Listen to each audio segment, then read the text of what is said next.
straight out of your childhood, over the mountain and through the woods. Spyro the Purple-Ass Dragon. This is the first game in the series of 3 on the PS1 before I believe Insomniac sold away the rights to the Spyro the Dragon franchise. And in my opinion, well, I don't have a memory card on this.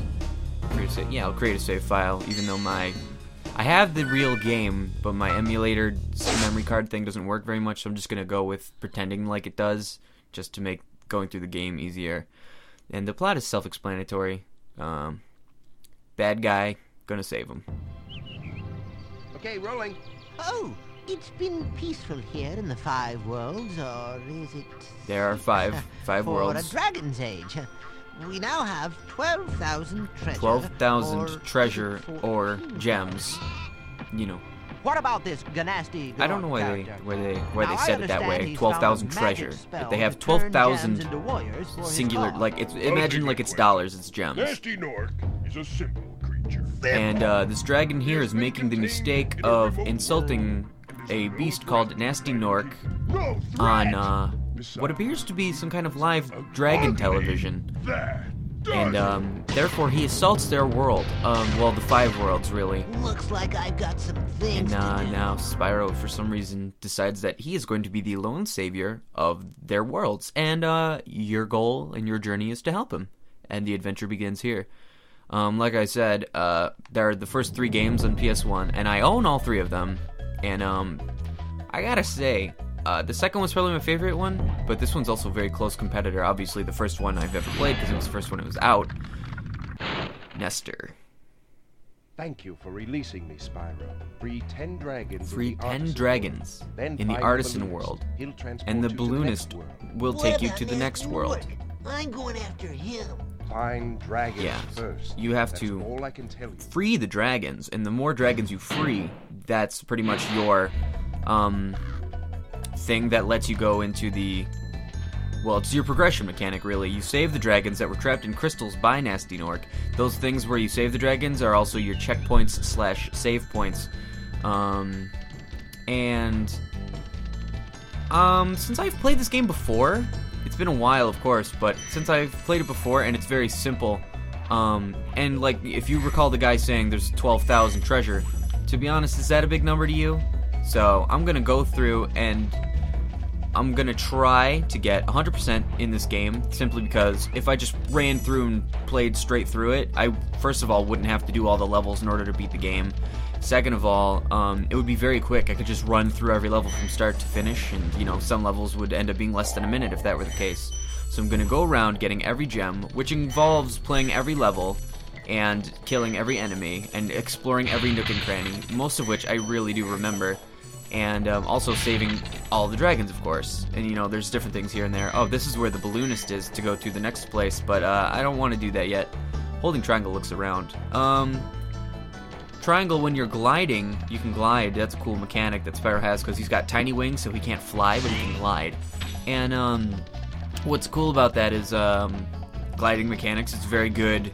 It's very cool. It's intuitive. I don't believe I've seen many things before in games, even around this time period, before or after, other than the sequels, of course. And, you know, pretty unique, awesome mechanic used for mobility. But a key difference between this game and game 2 is two things. One, when you glide, you jump with X, you press X again to fly, and then you hit triangle in the second game and above in order to hover at the end of your glide. You can't do that in this game. They didn't have that yet. They didn't add it in. Also in the second game and past that, you can swim. And in this, when you fall in a liquid, you just straight up take damage. There's no hope for you. So this game is actually a lot more challenging compared to the later ones, I feel anyways. Not just because the controls are, you know, earlier. It controls pretty much similarly and looks almost identical as well to the second and third game. The model of Spyro hardly changes. It's after that when Insomniac no longer had the rights to the Spyro franchise that he started changing his looks, and a lot of people who played these original games didn't take to that very well. But yeah, so I'm gonna get 100% of all the gems, all the dragons, and all that good stuff, and I'm gonna play every single level for you guys.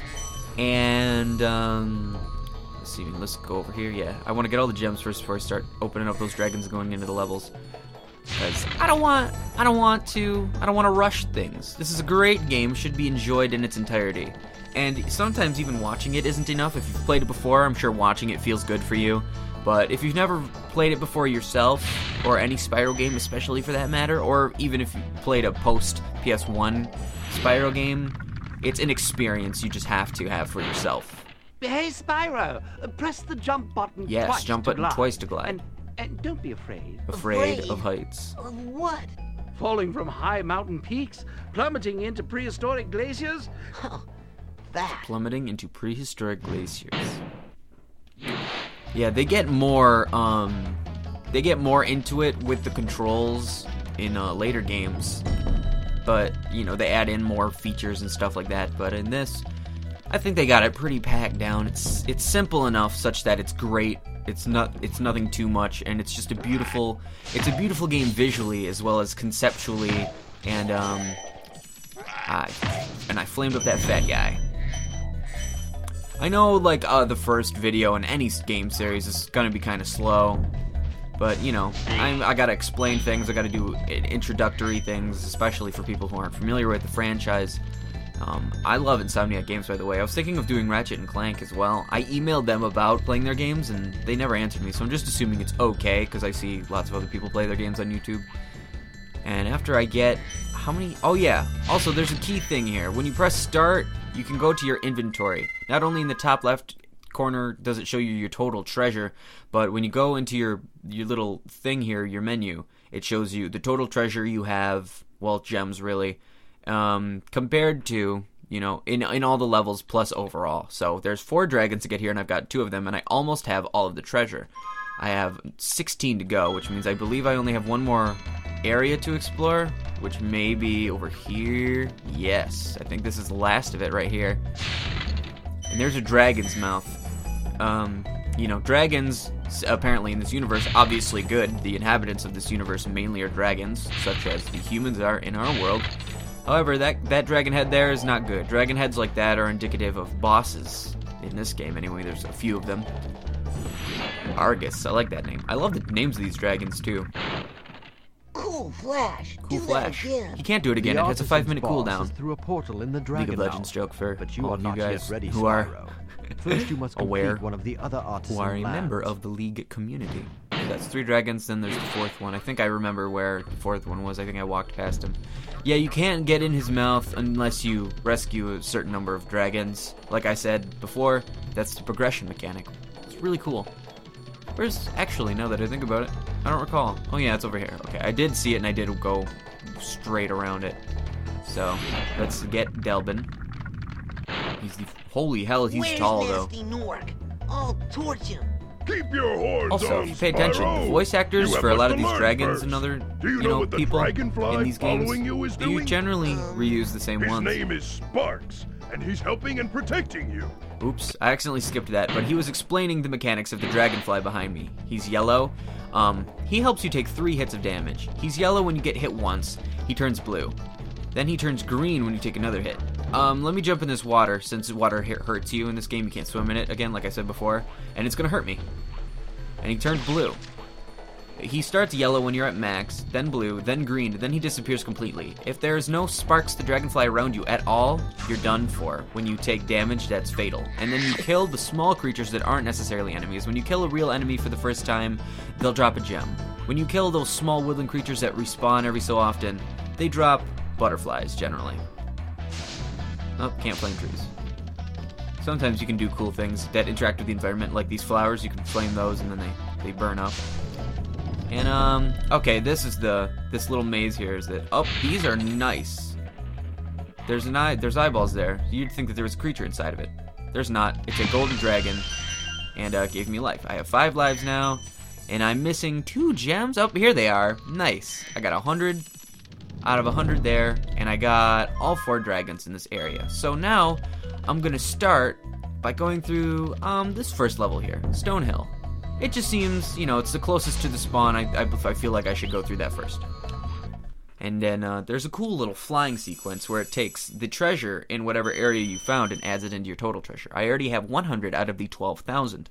12,000 doesn't seem like a very large number, but I assure you, in the long run, it is. Especially when you only get generally on levels, there's increments of hundreds, like 100, 200.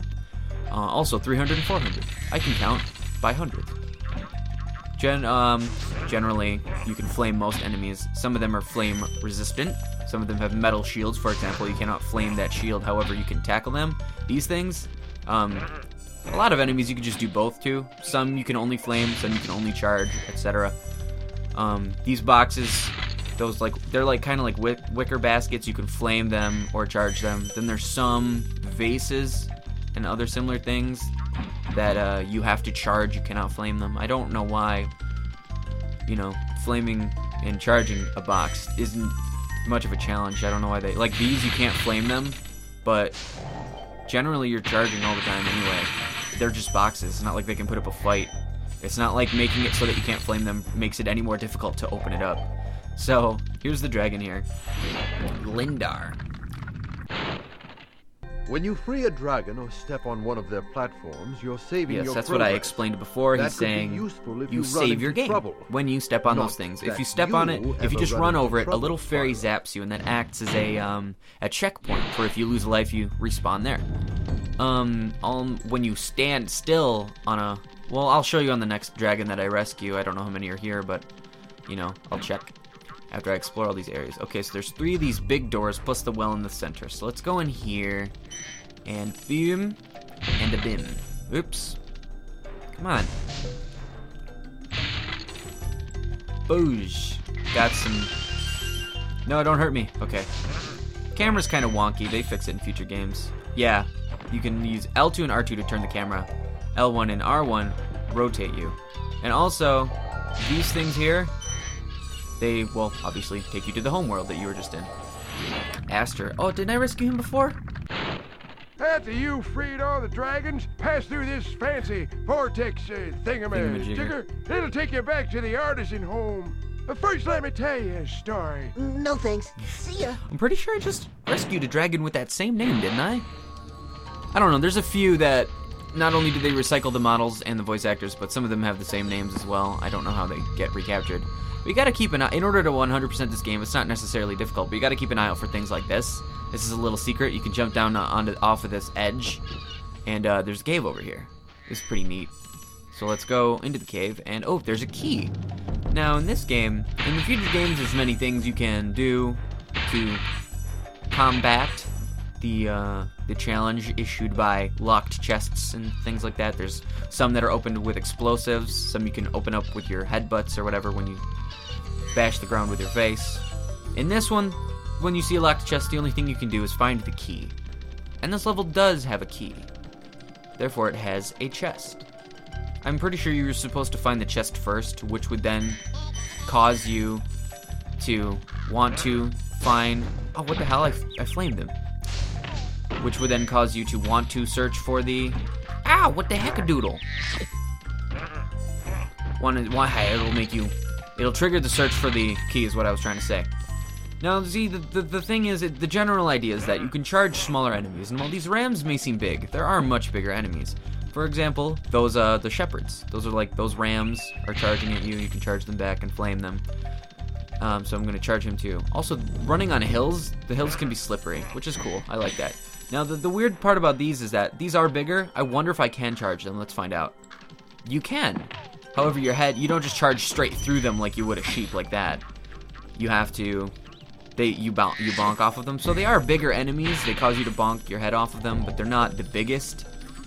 So you could still charge them. Some enemies you just straight up can't charge. Now wait a second. When I was standing on this hill, you can look up and you can see that blue guy?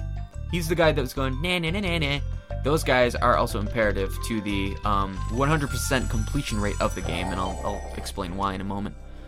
First of all, let's rescue this guy, Guild Ass. Spyro, my friend, how about a hint on gliding? You bet. For the longest glide, glide, press the X button at the top of a jump, and try pressing the triangle button to drop down in mid-flight. In the future games, in all of the future games for that matter, When you hit triangle, you hover, which makes you hop up in the air higher a few more inches, and then you drop down. It interrupts your glide when you do that, but helps you get to like some platforms. Like it's hard to explain how it works without being able to see it visually. But I appreciate this level here. It's closest to the beginning, and it's right out in the middle of the open, so people are probably more tempted to walk into this one first. And I like it because the dragons that you rescue are all informative. They're all part of a tutorial-like series, helping you discover things. There's a little bit of everything. There's a chest with a key. There's an egg thief, which I'm chasing down right now. But again, the sliding on the edges of this shit is very annoying. I'm gonna have to get back up there now. There's open fields, so it's not like too difficult to maneuver through. It's just a few areas. Is there anything else? There's a bit of gliding. It's where you first see the metal things next to the wicker basket ones where the gems are in them. Did I already mention the exploring? Because this is also one of the first levels where you get rewarded for exploring shit. Come on, let me get him. Shit! Man, the slippy slidey stuff is really, really hard to do. Hard to get a grasp on. But yeah, you have to charge after these guys and take shortcuts. It's kind of difficult. And like I said, if I wasn't getting 100% on this game, I would have been done with this level and not have even walked through all the artisan home world, within like 2 minutes of me starting the game. And when you think about it, the first minute of that was the actual intro sequence of the game itself, so that's really saying something. This game is short if you just go from point A to point B without exploration. Yeah, let me get him. I flamed him. I was afraid that I wouldn't be able to hit him with my horns because I was slipping all over the place on the ground. It's very hard, but yeah, there's the eggs there, and that also shows you how many eggs, it shows you how many eggs there are total in a world, but I don't know if it shows you for a fact how many eggs there are in a given level. I think you just have to look for them. And also, as you can see, when I hit start, it shows that I have that key there. And I'm going to go... I think that's all there was up there. Actually, no, let me go back up there. That wasn't everything that was up there. Hang on, let me check the inventory again. I'll have to go in here periodically. Okay, so there's 100. I have 169 out of 200. So I need 31 more gems. So I'm gonna go back up here and go back over here.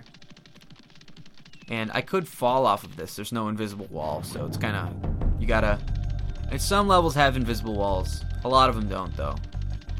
And then you can see the platform where I went to before, where it would teleport me home. Then I can jump up here, and then I can go into the stuff around here. And I'm pretty sure there might not be any on the other side of this castle thing. Let me get all these gems first to make sure I have all of those 100%.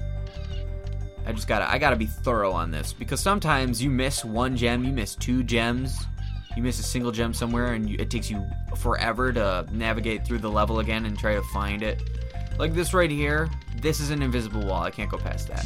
But over the ocean, I can jump in the ocean and die. So that's something I want to avoid. There's some gems over here. These ones are spaced out up here. Like I said, this first level here, it's a very good taste of a little bit of everything. Not too much, not too little either. It's just right. It's like when Goldilocks walks in, she's like, "Oh man, there's too much here and there's not enough here." But this first level here, this one's perfect. It's just the way I like it. Don't know why that bitch be eating on other people's oatmeals and whatnot. Whatever it was, porridge, right? But, you know. Girls will be girls. Now, I think I explored all 3 of them. I did. I explored the 3 things. So now let's jump into this well here. And if you're a child, which I was the first time I played this game, you don't really have that much of a sense of, oh, let's explore every nook and cranny just in case to see if there's a secret there. And I believe if there's only 10 left, there should be exactly 10 in this chest here. That's, red ones are worth 1, and the green ones are worth 2, for a grand total of 200. And there's also a dragon here. Gavin. Alright. Soggy bread, yo. Watch the dragonflies, Spyro. And he's explaining what I explained about the damage on the dragonfly again. After they're done explaining, usually a dragon explains something nearby or something about the game, at least in this first world, and then or about the level that you're in even, or about a boss you're going to face or something like that. Later they just get into saying, oh, thanks, and then they have nothing else to contribute for that. So, oh, that's it. I got 100% on the first home world, as well as the first level I entered in the home world, and now I will be returning home. And I think that's good for now. Most episodes won't be this long. This one's just this long because, you know, it's the intro video. That's what's going to happen. Also, one more thing. I killed all the enemies in here, right? When you go back to an area or you reload the area from the checkpoint, when you kill an enemy the first time, you have to kill them because they have gems that are essential for getting 100%. When you kill them again, they drop these orbs. They look like pearls, but I call them, you know, orbs. I don't know. They're weird. But when you get a full circle of orbs around the gold dragon's head up in the top right corner, you get a life. So that's what it's good for. Let me kill this other guy right here just because he looked at me funny. See? Notice how there's two of them around there now? And next time we come back here, I'm going to show you a secret that involves this waterfall. And it's not drowning.